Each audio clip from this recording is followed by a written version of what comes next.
오늘 저에게 주신 하나님의 말씀은 요한계시록 5장 6절부터 8절까지 말씀입니다. 신약성경 요한계시록 5장 6절부터 8절까지 말씀입니다.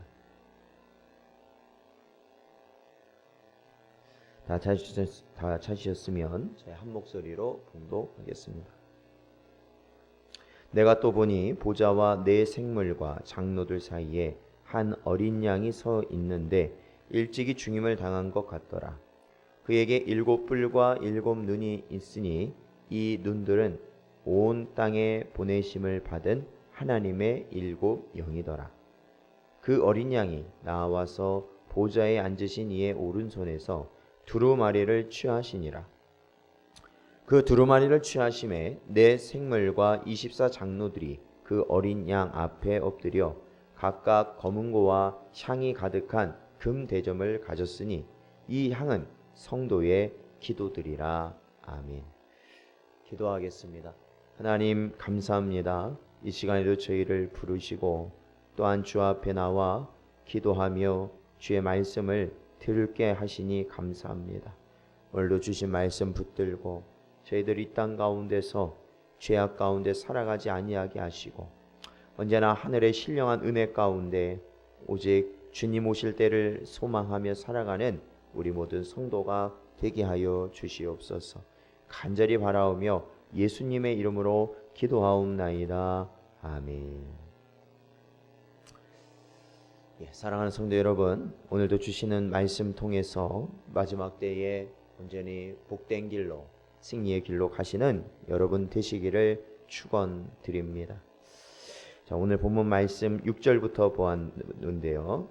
자, 저희가 다시 한번 5장 1절부터를 저희들이 조금 살펴보면 이 보좌에 앉으신 이, 즉 성부 하나님께서 오른손에 7인으로 봉해진, 즉 안팎으로 쓰여진 이 두루마리가 7인에 봉하여져 있는데 그것을 오른손에 들고 계셨던 것이죠. 그때 힘 있는 천사가 나타나서 이 두루마리를 펼자, 즉 7인을 뗄 자가 누구냐라고 하였을 때 바로 요한은 온 우주와 이 땅, 이 세상 가운데 그것을 떼어내어서 인을 떼어내어서 펴서 그 내용을 읽어줄 분이 없음을 보고 울었습니다. 그러나 5절에 보면 한 24 장로, 그러니까 그 24 장로들이 또 보좌 곁에 있었는데 24 장로 중 한 장로가 울지 말라, 유대 지파의 사자 다윗의 뿌리가 이겼으니 그 두루마리와 그 7인을 떼시리라 선포하였던 것이죠. 자, 여기 보면 유대 지파의 사자와 다윗의 뿌리는 곧 예수 그리스도를 의미한다 말씀드렸습니다. 바로 예수 그리스도께서 이 두루마리에, 성부가 가지고 계신 이 두루마리에 마지막 때 이루어질 일들에 대한 이 기록을 펴서 7인을 띄고 펴서 우리에게 밝히 알리실 분이 우리 예수 그리스도시다라는 겁니다. 자, 오늘 6절을 보면요, 좀 더 그 다음 상황이 세부적으로 보여지고 있습니다.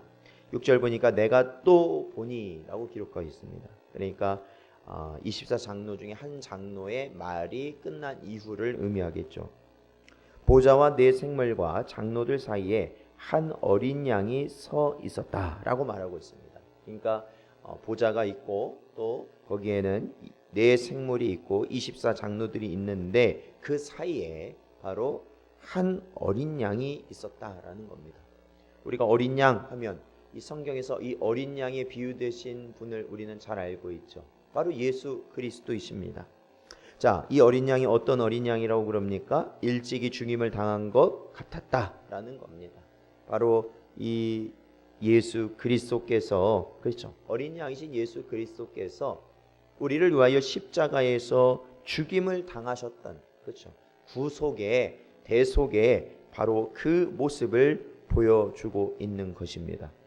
그런데 이 어린 양, 일찍이 죽임 당한 것 같은 이 어린 양은 또한 어떠한 모습이었습니까? 7 뿔과 7 눈이 있었다라는 겁니다. 일곱 뿔과 일곱 눈. 일곱 뿔이라는 것, 이것은 완전한 권능을 가지신, 권세를 지니신 분이시다라는 것이죠. 이 뿔이라는 게 보통 그렇게 힘으로 표현되기 때문에 그렇습니다. 근데 또 어떤 걸 가지셨냐면 일곱 눈을 가지셨다라는 겁니다. 자, 여기서 이 눈들은 뭐라고 합니까? 온 땅에 보내심을 받은 하나님의 일곱 영이었다라고 말씀하십니다. 자, 일곱 영은 누구입니까? 바로 성령 하나님이시죠. 성령 하나님은 예수께서 이 부활 승천하신 이후에 바로 이 땅에 보내주시기로 한 바로 약속의 영이시죠. 보혜사시죠. 또한 하나님의 영이시면서 또한 예수 그리스도의 영이셨다라는 것이죠. 그래서 이 땅에 보내신 바로 성령 하나님이 하나님의 일곱 영으로 표현되어 있습니다. 자, 바로 그러한 분, 일찍이 죽임 당하신 것 같은 어린 양, 그리고 일곱 뿔과 일곱 눈이 있으신 바로 그 어린 양이 어떻게 하신다는 거예요? 7절에 보니까 보좌에 앉으신 이의 오른손에서, 즉 성부 하나님의 오른손에서 두루마리를 취하셨다. 두루마리를 취하셨다. 이 두루마리는 어떤 두루마리입니까? 안팎으로 글이 쓰여져서 말려지고 그것이 일곱 인이 쳐져 있어서 이 세상 그 어느 누구도 필 수 없는 그 두루마리를 취하셨다라는 것입니다. 자, 그것을 취하셔서 어떻게 하시겠습니까? 이제 이분이 그리스도께서 그 일곱 인을 떼시고 그 안에 있는 하나님께서 계획하신, 성부께서 계획하시고 이루고자 하실 일들을 바로 이루도록 말씀하시겠지요.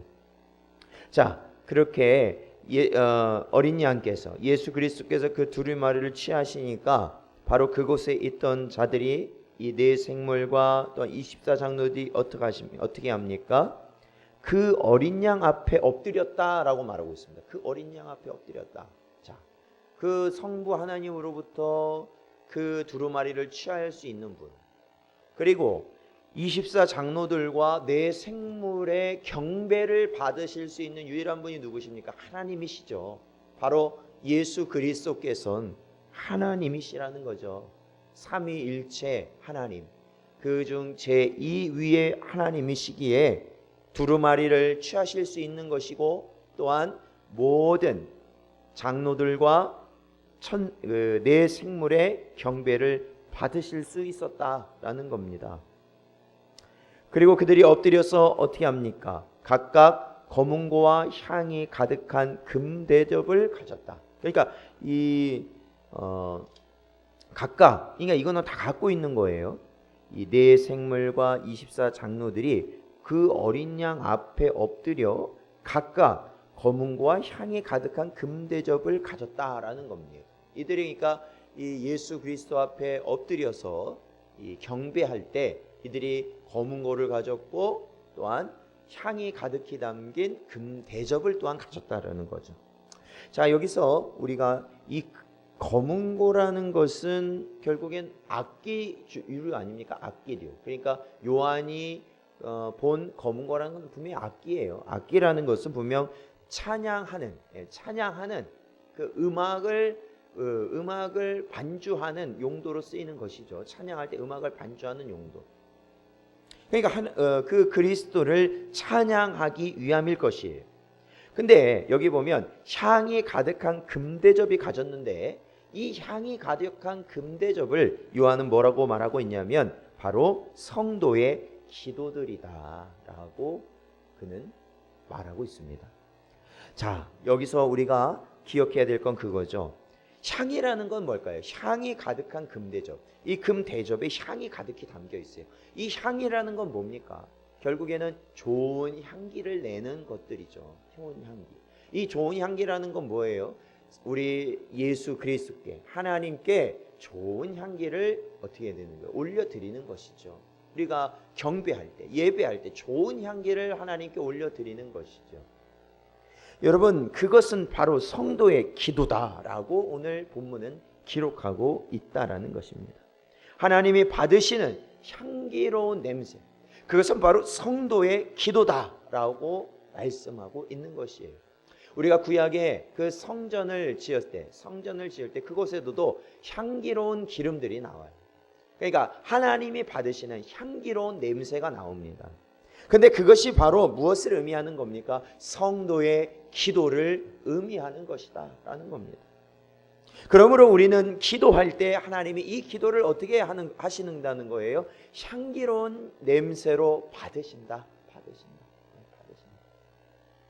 그리고 또한 우리는 이것을 한 번 더 생각할 수 있습니다. 그것은 뭡니까? 주님께서 이 두루마리를 취하실 때에 바로 이 모든 이 내생물이나 24장로들이 엎드릴 때 바로 그들이 금대접에 그 향기가 가득히 담겼다라는 겁니다. 그러니까 결국 뭡니까? 우리가 이 기도, 즉 하나님께 드리는 이 기도, 바로 이 하나님께서 이루시고자 하는 그 마지막 때를 우리가 소망하며 우리가 드리는 이 기도가 가득히 담겨 있을 때 결국 주님의 때, 주님께서 그것들을 이루실 그 때가 이루어진다라는 것입니다. 기도의 때, 우리가 기도할 때, 그러니까 이 기도라는 걸 우리가 잘 생각해 볼 수 있겠죠. 그것은 뭡니까? 우리가 이 땅에서 무언가를 구하는 것, 그러니까 이 땅에서 우리가 이루어야 되는 것을 구하기 위한 것이 이 기도의 내용은 아니에요. 사실은요. 보면요, 중요한 것은 아버지의 때, 즉 아버지께서 이루실 그 때를 우리들이 어떻게 하는 겁니까? 소망하고 그 때가 이루어지기를 우리가 바라고 우리가 기도하는 것이죠. 그것이 이 금대접에 가득히 담길 때 바로 예수께서 어떻게 하신다라는 겁니까? 바로 성부 하나님의 오른손에 들린 그 어떻게 해요?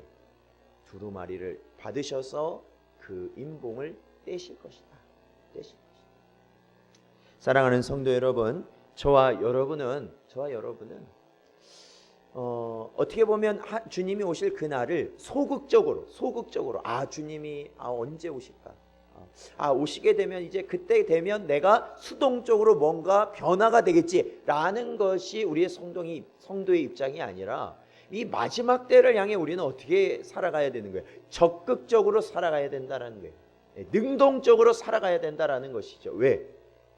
우리가 기도하면서 바로 그 날이 속히 이루어지기를 소망하면서 바라면서 우리가 살아가는 것, 그게 성도의 능동적인 삶의 모습이 될 것입니다. 사랑하는 성도 여러분, 오늘도 주신 말씀을 마음에 깊이 새기시기 바랍니다. 그리고 우리가 이 땅 가운데 헛된 것에 우리의 마음을 빼앗기고, 그리고 우리가 마땅히 해야 될 기도의 모습을 우리가 잃어버린 채, 또한 주님이 오실 날을 우리가 수동적인 모습으로 살아가는 그러한 자의 모습이 아니라 언제나 우리가 기도를 통해서 주님 오실 마지막 그때를 우리가 소망하며 속히 이루어지기를 바라며 우리가 늘 기도에 힘쓰며 주의 나라와 주의 의를 위하여 살아가는 여러분 되시기를 주의 이름으로 간절히 축원드립니다. 오늘도 주신 말씀 붙들고 이 시간 함께 기도하겠습니다. 그리고 또한 저희들 기도할 때 하나님이 주신 또한 기도의 제목들을 또한 붙들고 기도해 주시기 바랍니다. 이 시간 함께 합심하여서 기도하며 나가겠습니다. 함께 기도하겠습니다. 아버지 하나님 감사합니다. 저희들을 부르시고 인도하여 주시어서 아버지 하나님 오늘도 저희들이 이 세상 가운데서는 알 수 없는 아버지 하나님 진리를 깨닫게 하여 주시니 감사합니다. 아버지 하나님 저희들 가운데 하늘에 계신